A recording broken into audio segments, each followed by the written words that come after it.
Good evening. I'm John Page from Dymocks. Welcome to tonight's Chapter 1. Our very special guest tonight is David Mitchell. I am personally very excited for tonight's event. David Mitchell is one of my favourite writers, and there is nothing quite like picking up a new David Mitchell novel.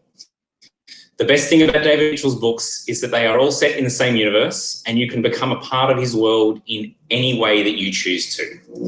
David Mitchell is with us tonight to discuss his electric new novel, Utopia Avenue, about the rise of an eclectic rock band in 1960s Soho, a novel that is completely intoxicating and immersive by an author unlike any other. David Mitchell, thank you so much for joining us tonight. Hey, thank you very much for having me, John. It's great to be here. I'm in Ireland, in the bottom left-hand corner of Ireland, and had we been imagining what my Australian book tour might look like 6 months ago, I think none of us would have come up with the scenario that we have. But it's great to be here, even in digital form. It's wonderful that we can still have you join us in this COVID era. And it's also wonderful that your book still managed to come out. There's been so many books that have been delayed or have just slipped the release schedule. So it was great that I think yours had a month's delay, but it was still great that it was still able to be released in July and get that out there to everyone. Indeed, yeah. We postponed it for a month, thinking, oh, it'll all be over by then, and then it'll be business as usual. But yeah, little did we know. So tell us about what Utopia Avenue is about and what inspired you to write the book. Utopia Avenue is about a band, a psychedelic folk rock band, who are curated into existence in 1967 by a canny Canadian manager in Soho in London.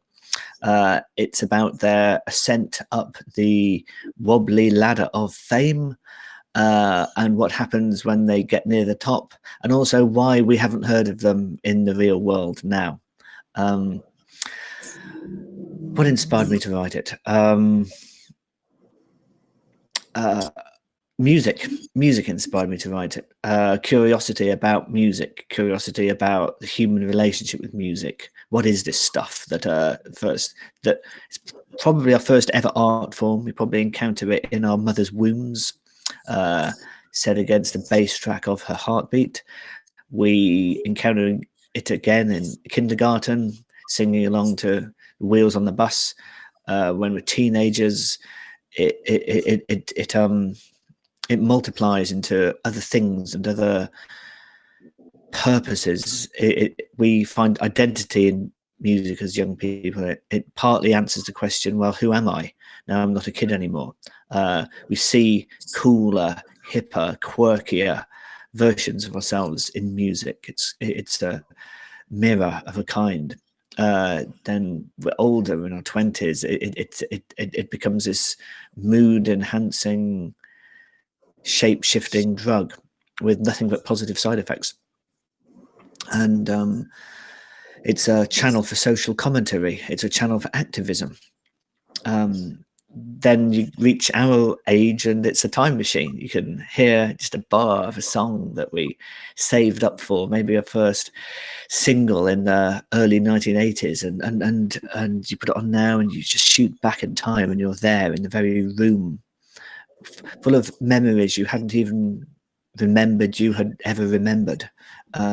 It's music can bring them back.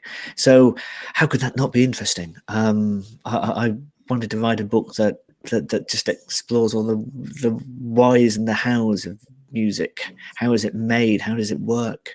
And a good way to do that is by spending time with, of course, the characters who are musicians who think about these questions too. Short question, long answer. Over. No, it's great. So, I mean, you really captured the scene of Soho in the late 60s. What research did you do to capture that scene, and how much research did you do? How long did it take you to research this novel? I read, and I watched documentaries and I watched interviews on YouTube. Thing is, I've always been doing that anyway, pretty much since YouTube was invented or became a thing. I was using it to hunt out obscure interviews with bemused commentators and Brian Jones from 1966, or little snatches of fragments of Pink Floyd performing in the Netherlands with Syd Barrett being Syd Barrett in 1967. So in a sense, the research was always there. It's just before I started writing a book about it, it was called diversion activities. In part, a great thing about writing the book was it legitimized that, and I really could call it research. I really could spend a couple of evenings watching a Hendrix documentary on Amazon TV or something, and it was legitimate research. I walked around Soho. I've been staying there whenever I've been over in London on business for the last few years, just trying to catch its ghosts from that time. But it's not so far removed in time, of course. It's not so long ago. It's not like the 18th century or Roman Britain. You can still get the buildings. You can still speak to people who were there. And what were some of the what you need? Yeah.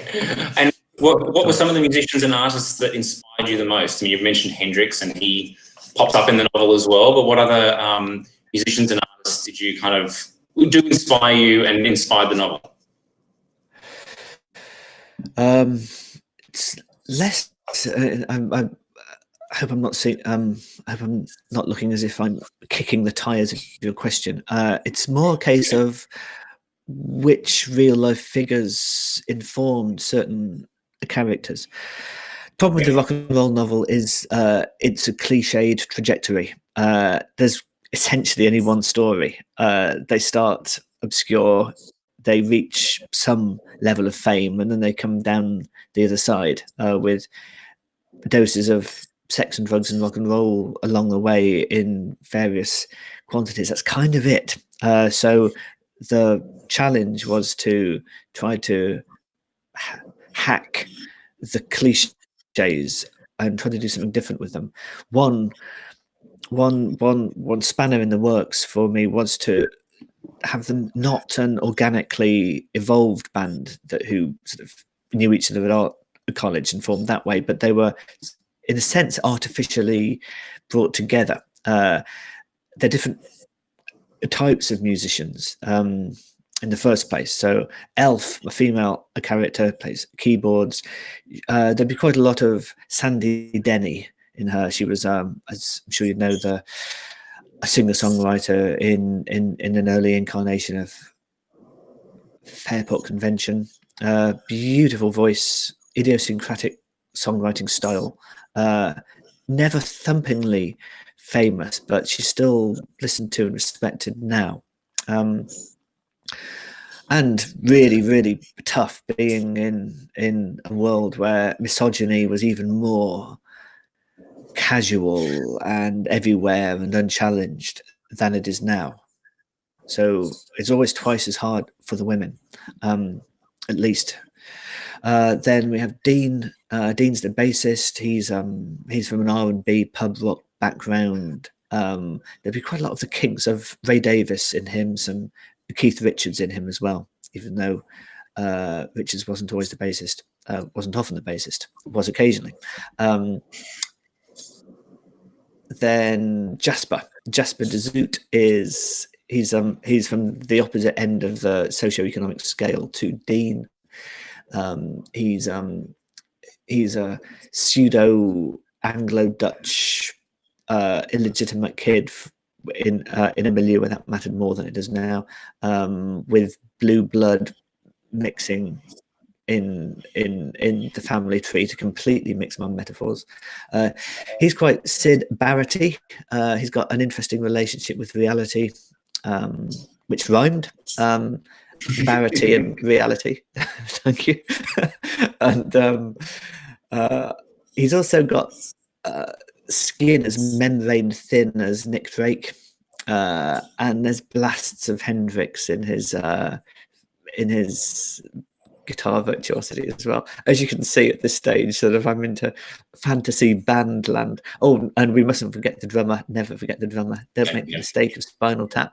And Griff Griffin is a Yorkshire man with a jazz big band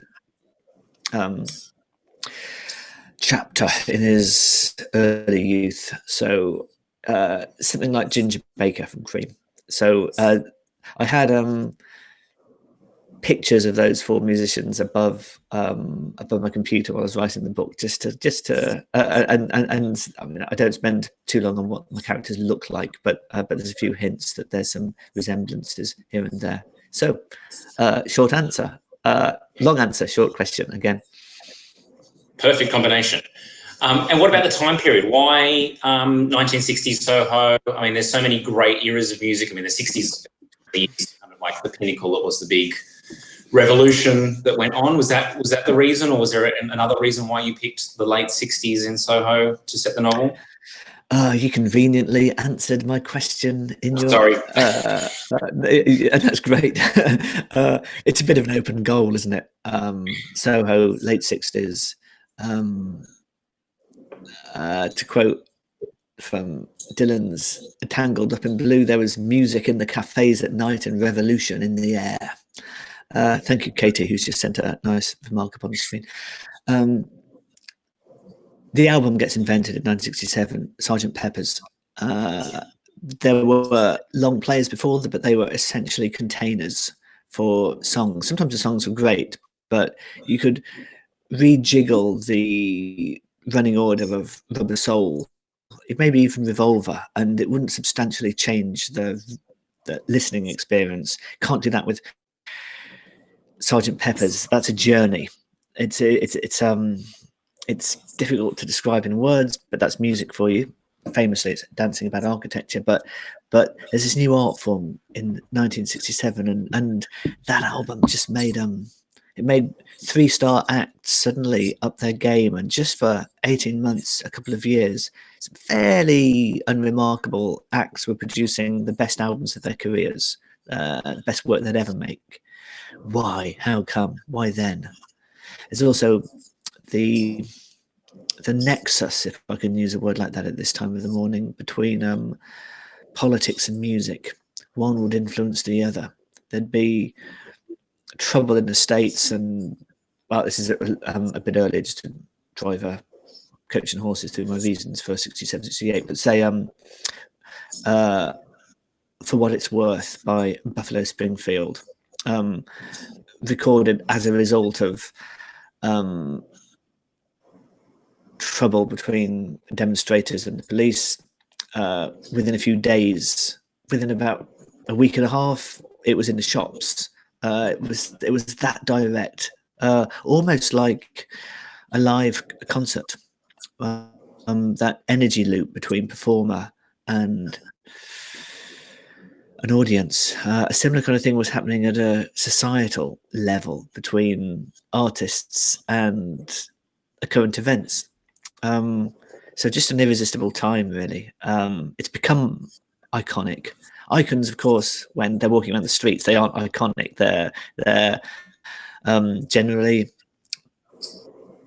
bumbling fools like the rest of us, but yet they have something about them that kind of history crystallizes, and generations of writers and admirers and listeners sort of cherish, and it all adds up to something. And that's another reason, really, kind of I can have David Bowie in 1967 as this perpetually disappointed next big thing that it never happened for. For me, that Bowie is more interesting than Ziggy Stardust. It's the Salieri and the Mozart that you can relate to. So just to have characters in that world of people who will be more famous in the future than they were then, they're somehow, it's make me sound quite vulture-like, but they're somehow more usable as characters novelistically. Fame in and of itself is never that interesting. It's watchable, but not interesting. Pre-fame and post-fame, that's more that works for me much more. Over. Sorry, my answers going on and on. So your books have been described as genre defying, and the band Utopia Avenue are probably a genre defying band because of the eclectic of how they're formed. Do you think books and music need to be labelled by a genre, or can genre be something that ultimately limits what a writer does, or what a musician does, or what a reader or a listener can experience?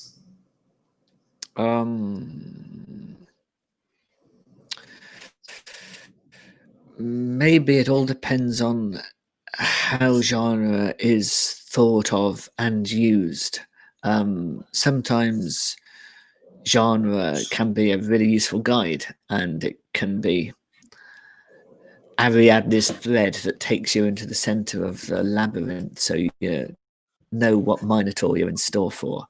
However, if that thread becomes a wall, if it becomes a barrier, if it becomes so imposing that you get a certain reading demographic saying, it's got a dragon in, or it's got time travel in, or there's a spy there, then I think it becomes a negative thing.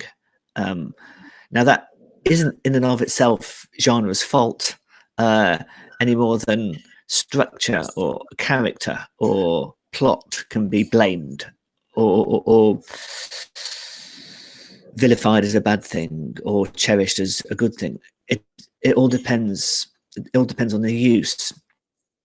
Genre is often used outside the artwork to pigeonhole, to categorize it. And I get the need. Bookshop's a big place. It's handy to be able to have one section to go to. But as long as it's only a guide, it's okay. If it becomes more than a guide, if it becomes a kind of a Berlin Wall, that's not so great.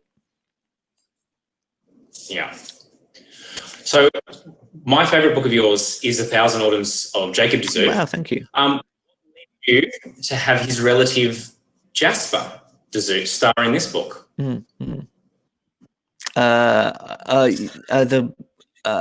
The channel glitched for a moment there. I glitched for you. I had a bit of a glitch on this end as well. So my favourite book of yours is 1,000 Autumns of Jacob de Zoet. Got that. What led you to have his relative Jasper de Zoet star in this? Great. The what led moment was a bit glitched. Now I know. What led me?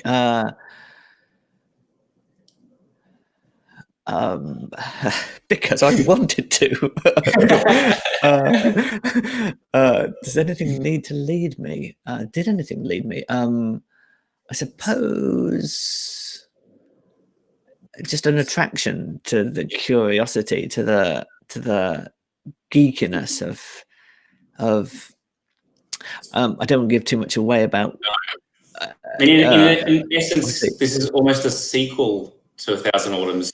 In a way, I mean, you don't have to have read 1,000 Autumns to enjoy Utopia Avenue, but was there a need to conclude a storyline?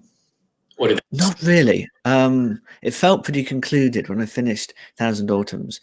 And I would perhaps disagree slightly that it's a sequel. It's more true, perhaps, that 1,000 Autumns inserts a toggle switch into Utopia Avenue. If you have read 1,000 Autumns, and that toggle switch is set in one position, which,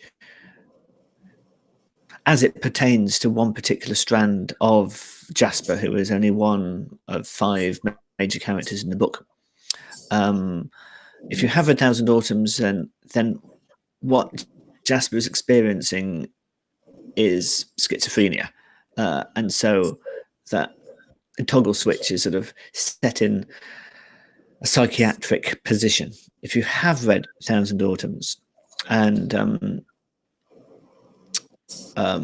you know a little bit about what happened to Jasper's ancestor Jacob in late 1700s in Japan, then that toggle switch is set in a different place. It's a sort of realist fantasy position, which I know is an oxymoron, but but that's a kind of 2020 is an real oxymoron. We were talking about that earlier, weren't we? yeah. What's happening to Jasper is as he thinks it is, which every sane person in the vicinity is saying, no, mate, these voices in your head aren't real. If you have read Thousand Autumns, then you might be inclined to agree with Jasper that actually those voices are real, and they add up to a kind of sentient curse that has lasted down the bloodlines. And I won't say another word in case people haven't read it. I love that. I think that's a great way of describing it. The sequel wasn't right, but the toggle switch is perfect. Well, I just wanted to see if it would work, or I wanted to see how I could make it work. Thank you. So the book is littered with cameos from famous musicians from the time. How did you choose all these cameos, and was there a cameo you wanted to include but just couldn't fit them into the story? Littered, sir. My book is embellished with cameos, not littered with cameos. How dare you? There are quite a lot. There were more in the original 700-page version of the manuscript I handed in to my slightly horrified editors. Well, firstly, it would be odd if they weren't there. The scene was relatively small, and these people really were there. They were in the parties. There weren't that many clubs. There weren't that many parties. There weren't that many TV studios happening on any given weekend. They did socialize with each other and help one another, or were rivals to one another, or sleep with one another, or share a drug dealer with one another. It would have been odd if they weren't there. That's one of the answers, I suppose. Secondly, of course, it is enormous fun. Some of these people I've been fascinated with for 2/3 of my life, and to give them a short to medium-sized scene where they're big enough to change the direction of the scene, but not so important that I end up writing alternate histories or alternate biographies for the people involved. Just to get kind of that sweet spot. That was a temptation I couldn't resist, and we all know what Oscar Wilde said about temptation.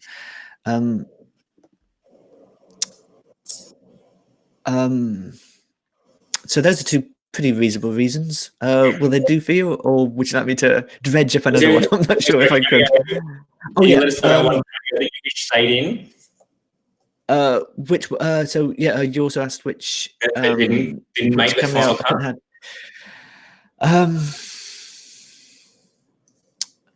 It was thinking back now. It's actually hard to remember. So I'll be thinking back to about December. Was there anyone? I did have one living. Or do you have? I tried to contact the person involved. I've realised now I'm a little bit coy about saying who it was. So maybe I won't. But the principle is you can't slander the dead. Now I wouldn't want to slander these people anyway. They, whatever their personal shortcomings may not have been, they were really interesting musicians, and it's that part that I want in my book. However, but you're also in a different legal zone if the person you're representing, whether or not you think you're slandering them or being libellous, is alive or not. So generally everything's dead. Everyone's dead in our time. The central chapter in the book, at the filmmaker's house party, was originally conceived as a kind of dance of the dead. I had John Entwistle from The Who in there, actually. That's one. He met Dean and gave him some bass playing advice. But yeah, maybe that was just one too many. And there were a few others as well.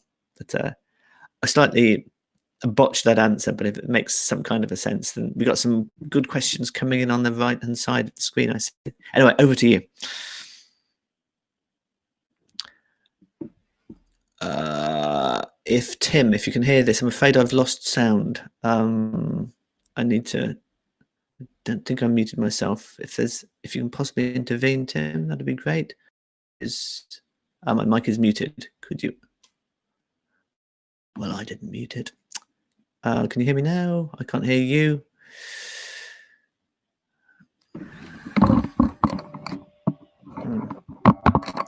So you can hear me. You might have to sign the questions or write them down on a piece of card for me. John, hang on. I might need to go out and come out again. You refresh the screen, okay. Testing, 1, 2, 3. It looks like you can hear me, but I still can't hear you. Sorry, everyone listening to this. This is one of the joys of virtual book touring. This happens occasionally.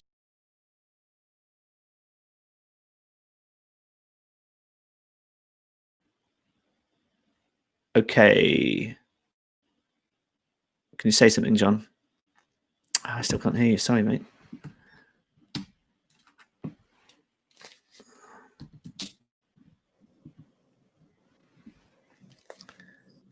What about now, David? Yes, good. Gotcha. Hey, all is well. Good. Yeah, you're back. All right.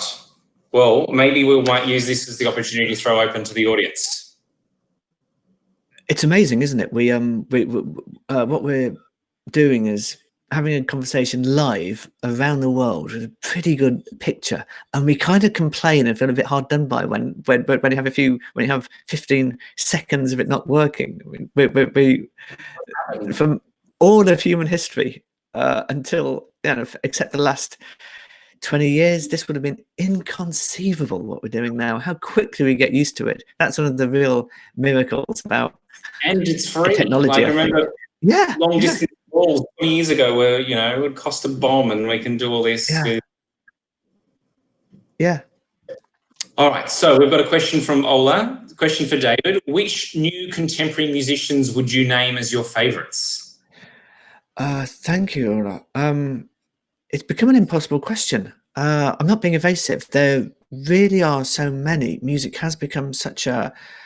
It has proliferated so much that, I mean, I can throw some names off the top of my head, but for every one I can remember, there'll be 10 that I don't. I've recently discovered, and it's more sort of albums than acts in their entirety. But Rostam, the New York musician from Vampire Weekend, he had an album out last year, I think, which is just terrific. I'm playing that a lot. Then I'm learning the piano now, and I'll come across a new composition that's 300 something years old by Bach, and I think that is just beautiful. So that's sort of a new musician to me, and Spotify and Bandcamp have they just throw so much at you. I can't keep up. A Canadian act called Patrick Watson. Thing is, if we were having this conversation 25 years ago, then you and everyone listening to this, there'd be a pretty high chance that you'd know who on earth I'm talking about. Now there's an infinitesimally low chance. My daughter's got me into K-pop. Some of the best of that has real artistic merit, I think. Of course, not everything, but that's true of every genre as well. A bit of a fudged question, but it's become impossible to answer for the above mentioned reasons. But thank you for the question anyway. Any more for any more, as I used to say when I worked in a pub. Who's next for the question? Here we go. So, you've travelled into the distant future in your books, but never gone back further than the turn of the 18th, 19th century, except through Esther Little. Is it possible to write about an earlier period, and would you do it? Well, I mean, you went to the 16th century. Dejima's actually, the turn of the 18th, 19th century. No, that's true. Chris is right. When did I go back further than that? Well, I mean, the answer is most certainly yes, it is possible to do that as evinced by numerous brilliant writers of historical fiction. Would I do it? Yes, I would, and I think yes, I will. I've got a writing project in hand that's set more in the here and now, but I think the one after that, I will be going back quite a lot further than the 18th century. ... Mysterious enigmatic chord. ... Da-da. Excellent. How do you do? So, I mean, all your, the great thing about your books are they are all interconnected. So there's little Easter eggs for the big fans, and they're not related. How do you decide when and how to connect them, to connect those dots when you're writing a new novel?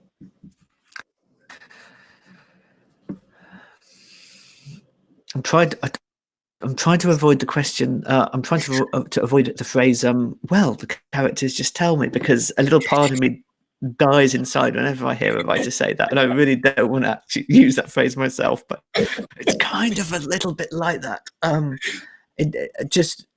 connection just becomes apparent to me. I suppose I look for it a bit. I think, well, here I am, it's 1967. Who could be around? Who could plausibly be around? And if they are around, what would they bring to the party? Sometimes a literal party. So that's one method. I vaguely go hunting, and something answers the job advert, I suppose. Another method is I'll be thinking about the book I'm writing next, and I'll put I'll kind of open up a wormhole specifically for the next book that I will then sort of channel material experiences a character through. So it's waiting for me in 1 or 2 or 3 years time when I'm on the other side. So I do it that way as well. But yeah, there's no mystical process. I don't kind of draw a pentagram and sit in the middle of it with candles and kind of evoke the spirit of the Mitchell verse Uber novel to kind of get ideas. It's just like with anything else. We all have them. We all have ideas all the time. It's how brains work. It's certainly how imagination works. It's how intellect works. We dismiss the vast majority of them. Some unconscious editor is doing that job without us even noticing, and like a conscientious PA, it only hands a few plausible ones up to the conscious mind and says, well, we're talking about this. Is this a decent idea you might want to do? The vast majority that don't even reach us. Maybe the only difference with a writer is we cultivate that process a little bit, maybe more consciously and studiously, and think of these ideas as, when they are handed up, as possible material for plots, possible material for the thing we're working on.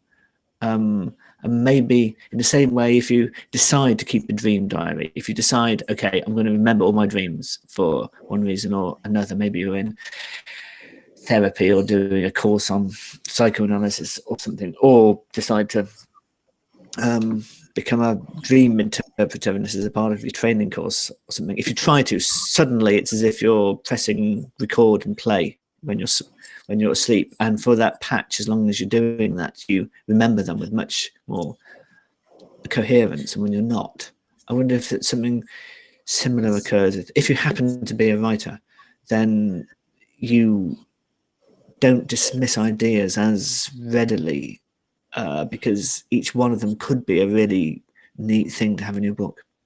I don't know if that's true or not, but it made some kind of sense when I thought of it, so I said it. There we go. I thought of you sending ideas through the wormhole for the next book. I think that's great. I did that with the character in Levon. I had Crispin Hershey, who's a novelist, in the Bone Clocks, meeting Levon, the manager of Utopia Avenue, at Hay-on-Wye festival in about 2016. Levon's there to plug a book, as is Crispin, and Levon reminds him of the time they met when Crispin was about 2 years old, back in the late 60s. And so I was thinking about that scene back then, and that's in the book. We got a neat question here. What would Utopia Avenue sound like in real life? More Velvet Underground, Pink Floyd, maybe. Yeah. It probably depends on who's written the song. So in the book, there's, with a couple of exceptions, there's 3 points of view characters, and whoever's turn it is to be the point of view character, it's either Elf, Dean, or Jasper in the vast majority of occasions.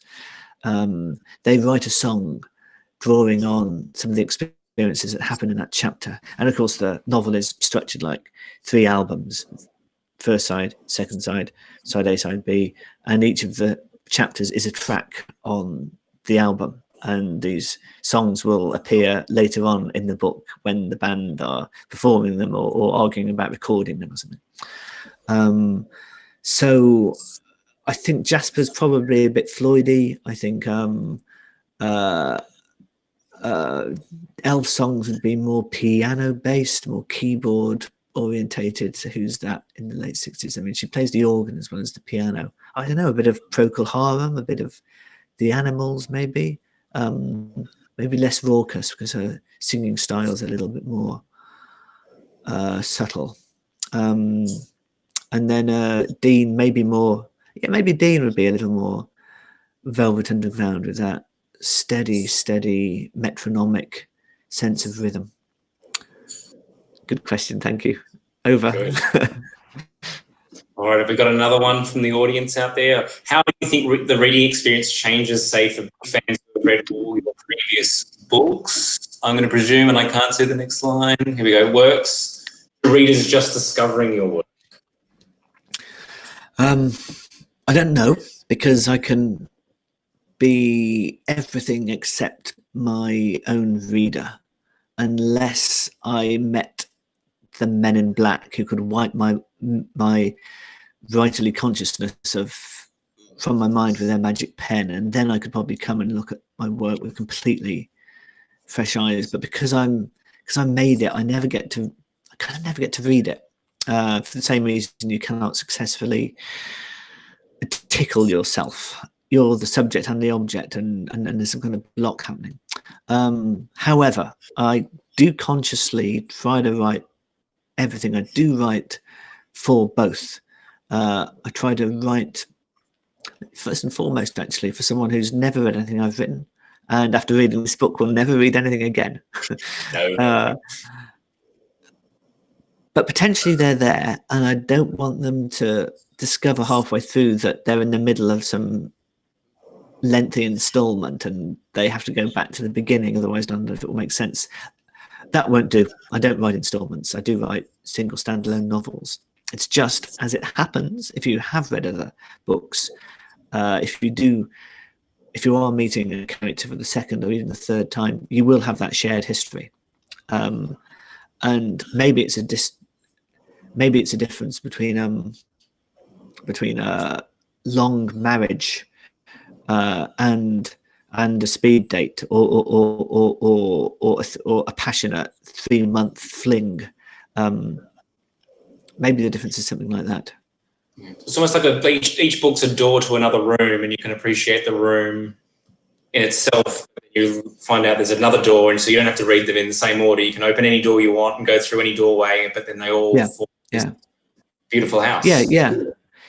That's a nice metaphor. It's kind of some big old English country estate pile that's got different wings and annexes and extensions and chambers from different historical eras. They are connected. You can go into one of them alone and enjoy it, I hope, for what it is. However, yes, there's doors, and characters walk in and out of them as well. What did you enjoy most about writing this book, other than the YouTube channels?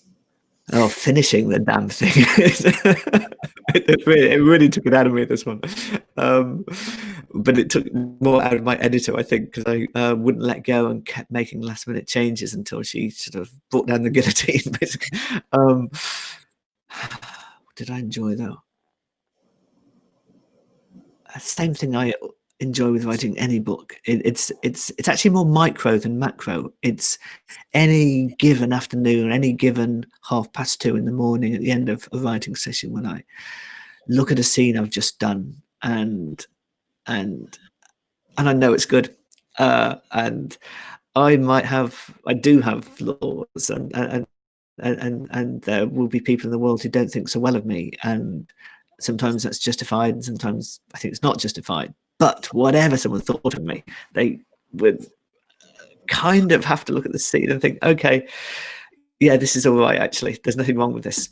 And you just get such a buzz when you do that. It's not too long, it's not too short, it's not too flashy, it's not too austere.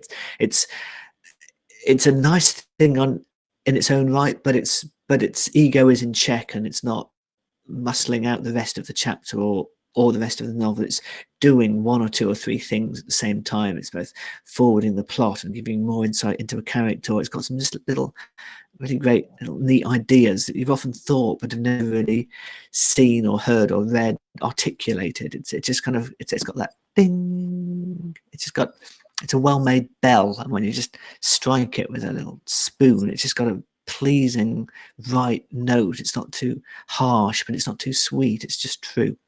Whenever you have a writing session that ends like that, you just feel great. It's just the best. Those are the best moments they're the joint best moments of my existence.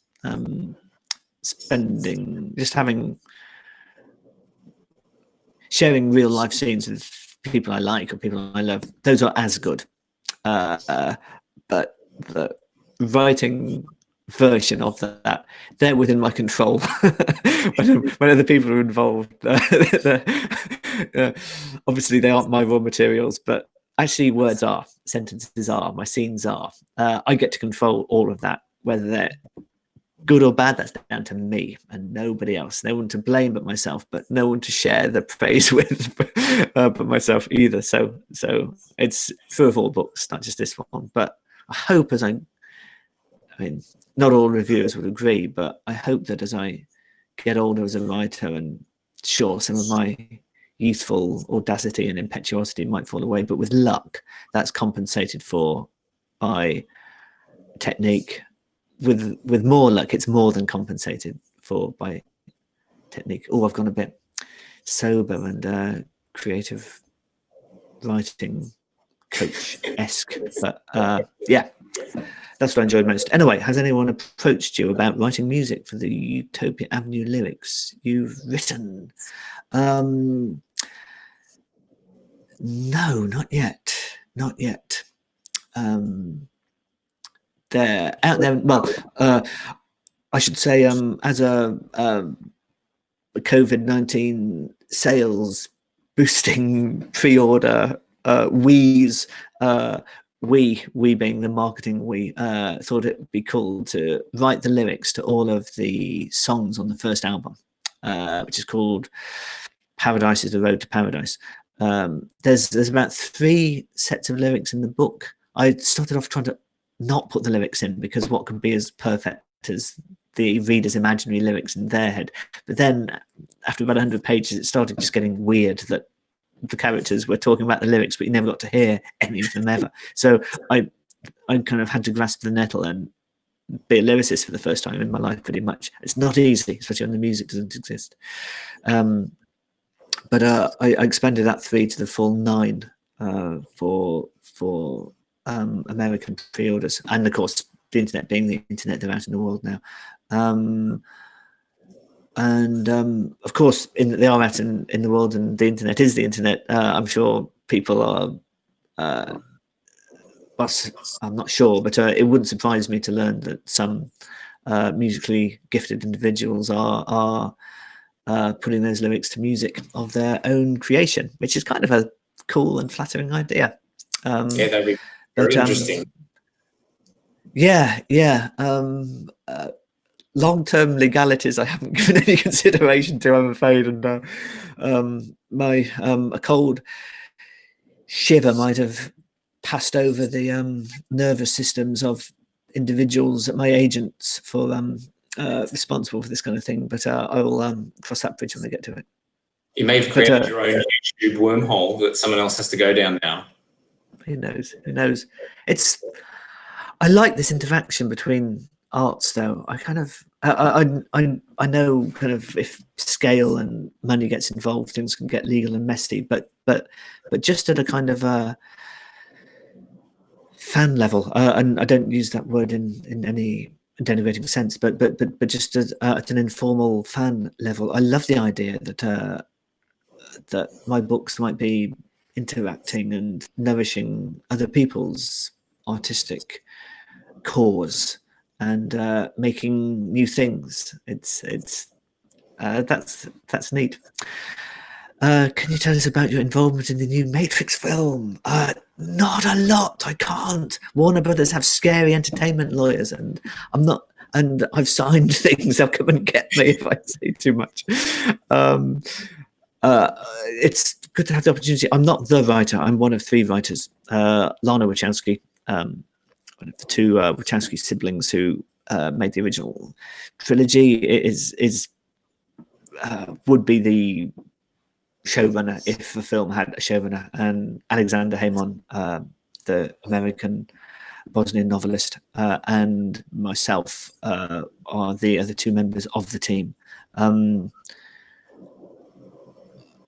I'll be Mr. Enigma again and say we all agreed there was no point. We're back. Hey, I might have got cut off at a crucial moment. I just wanted to say that we wanted to do something more interesting than it just be number 4 in a sequence. We wanted sort of to refer to the trilogy as an artifact. So it's as if the 3 original films are contained fractal within the 4th, rather than 4th just being 1, 2, 3, 4. Here's a new Lego block. There's a framing element that I think is really interesting, and we all got quite excited about, which I feel justifies the decision to make a 4th. That's about as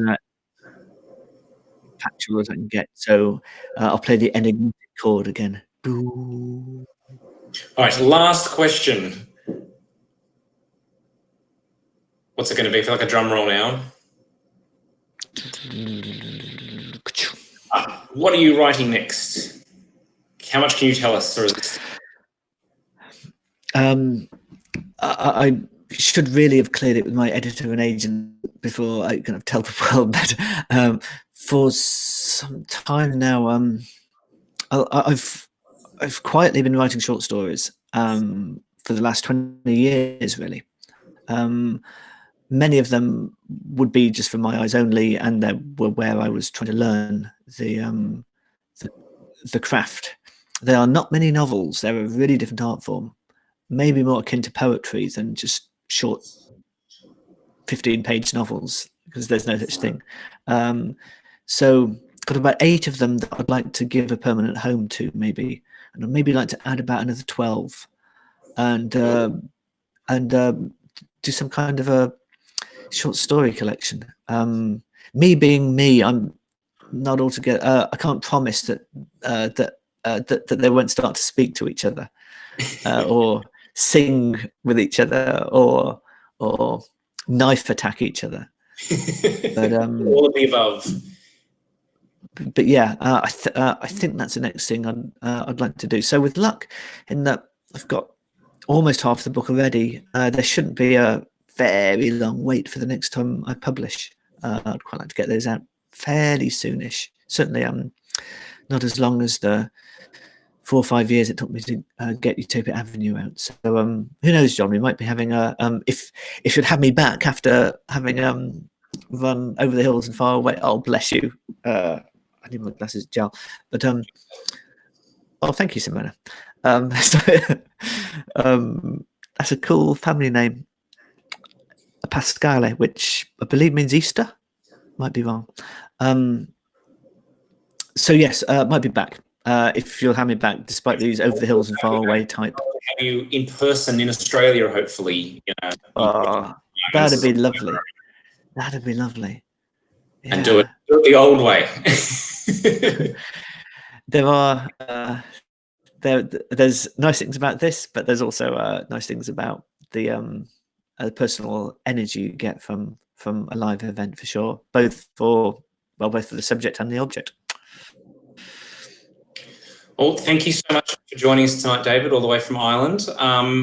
Your book, Utopia Avenue, is the book of the month at Dymocks at the moment. So get into your local store and grab a copy if you haven't got one already. If you can't get into your store at the moment, you can buy it online from the Dymocks website, and we can ship it straight out to you. Our next Chapter 1 event is next week. We've got the wonderful Kate Grenville talking about her latest novel, so please join us all again for then. And thank you so much, David. It's been a wonderful night chatting to you. Even with the little technical issues that we've had, it's been great, and I can't wait to do it again online with you with the next book. Well, thank you very much. I'd just like I'd like to usurp your ending with one of my own. There's been some really thoughtful questions appeared in the chat column. I'm sorry I haven't been able to address more than just a small fraction of them. But if you want to tweet them to me, and don't mind waiting a few days, I'm not always a regular tweeter, but if you want to tweet your questions to me, then I will do my best to answer them in a reasonable space of time. Thank you to everyone for listening, and John and Tim, who's been behind the scenes troubleshooting the tech issues. Thank you one and all, and stay well and stay safe. And I'm thinking of you all in Melbourne as well. I've been there a few times and it can't be easy there, but good luck and take care, and hopefully we can meet there one day soonish. Fantastic. Thanks, David. Thanks, everyone. Cheers. Bye-bye.